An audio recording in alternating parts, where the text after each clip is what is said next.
Sir ఇంకా చెయ్యి నొప్పి కాలు నొప్పి ఏంటి సార్? 5 రూపాయలకే మన శాస్త్రి బాంబు దొరుకుతుంటే.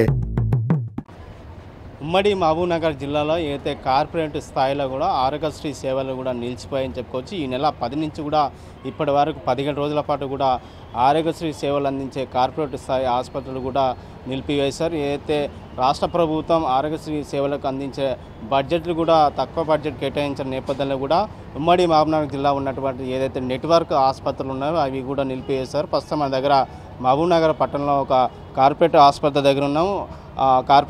కార్పొరేటర్ ఆసుపత్రి యాజమాన్యాన్ని అడిగే ప్రయత్నం చేద్దాం. సార్, ఎప్పటికెళ్ళి ఈ నిలిపివేశారు, ఎందుకు నిలిపివేయడం జరిగింది?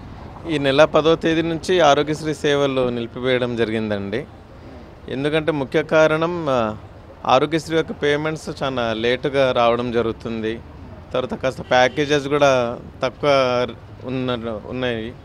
ఆ తర్వాత వచ్చేసి మా సైడ్ నుంచి కూడా హాస్పిటల్కి మన ఇబ్బంది ఉంటే కూడా మాకు గ్రీవెన్స్ సెల్ అనేది లేదు ఆరోగ్యశ్రీ ట్రస్టులో.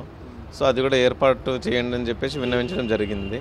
సో రాష్ట్ర వ్యాప్తంగా అన్ని హాస్పిటల్స్లలో, అన్ని ప్రైవేట్ హాస్పిటల్స్లలో ఆరోగ్యశ్రీ సేవలు నిలిపివేయబడ్డాయి. ముఖ్యంగా ఇప్పటికి కూడా చర్చలు జరిగాయని తెలుస్తుంది. చర్చలు ఇప్పటివరకు ఇంకా ఫలించలేదండి. చర్చలు జరుగుతున్నాయండి, అయితే ఇంకా డిస్కషన్ జరుగుతూ ఉంది. ఇంకా ఇప్పటికీ కంక్లూజన్ ఏం రాలేదు. ఇంకా మా ట్రస్ట్ నుంచి, మా అసోసియేషన్ నుంచి, మా లీడర్స్, తర్వాత ఆరోగ్యశ్రీ ట్రస్ట్ వాళ్ళ నుంచి కూడా చర్చలు 2-3 సార్లు జరిగినాయి, ఇంకా జరుగుతూ ఉన్నాయి. మేబీ ఈ 1-2 డేస్లలో ఏమన్నా రిజల్ట్ రావచ్చని చూస్తున్నాం. ఒకవేళ చర్చలు విఫలమైతే కంటిన్యూ కూడా నిలిపివేస్తారా?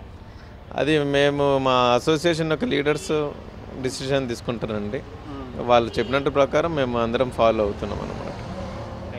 రైట్. మొత్తం మీద చూసుకున్నట్టే ఏదైతే రాష్ట్ర వ్యాప్తంగా కూడా కార్పొరేట్ సేవలు కూడా ఏదైతే ఆరోగ్యశ్రీ సేవలు అందించే ఆసుపత్రులు కూడా ఏదైతే బడ్జెట్ విషయంలో కూడా తక్కువ కేటాయించాలనే నేపథ్యంలో కూడా మేము నిలిపివేశామని చెప్పుకోవచ్చు. ఇప్పటివరకు కూడా రాష్ట్ర ప్రభుత్వం కూడా ఏదైతే కార్పొరేట్ స్థాయిలో ఉన్న సంబంధించిన యాజమాన్యాలు కూడా చర్చించారు. దీని మీద కూడా ఒక లీక్ వస్తుందని చెప్పుకోవచ్చు. ఏదైనప్పుడు కూడా పేద ప్రజలు ట్రీట్మెంట్ అందించుకోవడానికి ముఖ్యంగా ఈ రాష్ట్ర ప్రభుత్వం అధికారులకు వచ్చిన వెంటనే ఆరోగ్యశ్రీ సేవలను కూడా 10 లక్షలు తీసుకొచ్చారు.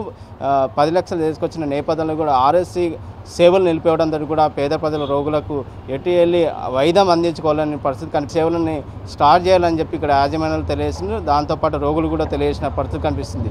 వీడియో జర్నలిస్ట్ నర్సింగ్ రెడ్డితో రామకొండ, ఆర్టీ, మహబూబ్ నగర్. మరిన్ని వీడియోస్ కోసం ఛానల్ ని సబ్స్క్రైబ్ చేయండి. లేటెస్ట్ అప్డేట్స్ కోసం వాట్సాప్ ఛానల్ ని ఫాలో అవ్వండి. ఆ లింక్ డిస్క్రిప్షన్ లో ఉంది.